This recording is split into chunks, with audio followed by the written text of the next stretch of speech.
Le putting est un mouvement assez court. Il devrait donc être assez simple. Pour autant, on va voir que c'est un domaine dans lequel vous vous posez beaucoup de questions. Alors, pour enlever tous ces doutes, je vais vous donner mes préférences. Évidemment, il va y avoir la position de la balle. Alors, la position de la balle, on va la vérifier avec deux axes.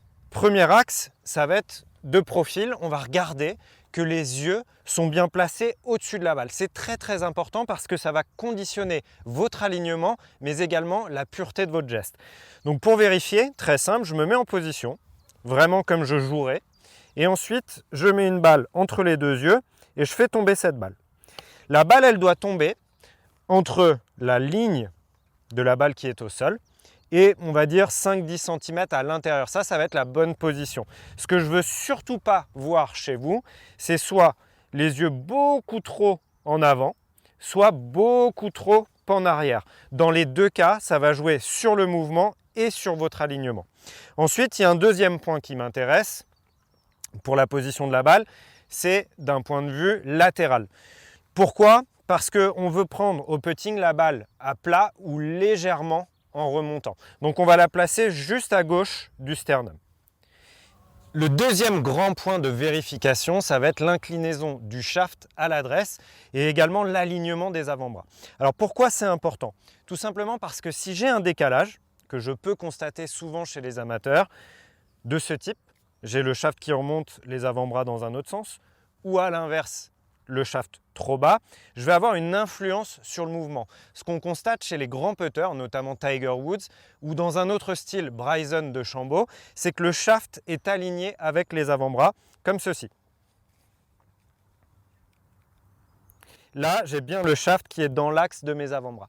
Quand je vais avoir cet alignement, je vais pouvoir faire circuler le club sur le bon plan et avoir plus de régularité dans mon putting. Alors je vous invite également à aller voir peut-être un fitter ou votre pro pour définir la bonne position, les bras bien ballants, et la bonne inclinaison de putter qui va correspondre à votre mouvement. Mais quoi qu'il en soit, il faut absolument se retrouver dans ce style de position.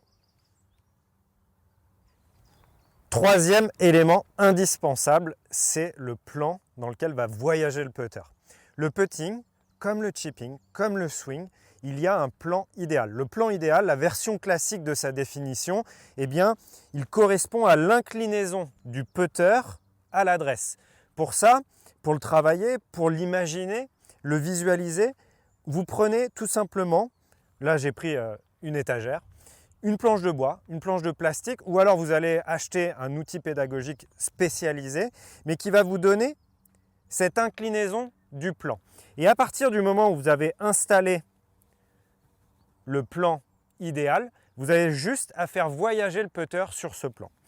Quand on va faire voyager le putter sur le plan, on va s'apercevoir que dans la prise d'élan, lorsque le putter va monter, il va également légèrement rentrer à l'intérieur. Pourquoi? Parce que le plan est incliné.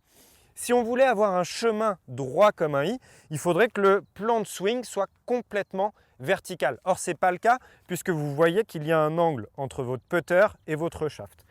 Donc, vous installez ce plan de swing, ce plan de putting dans ce cas de figure et ensuite, vous faites vos putts.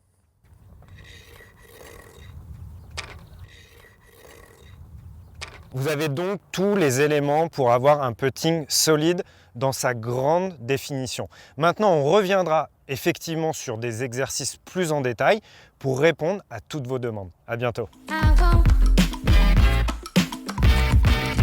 When you give me shockwave.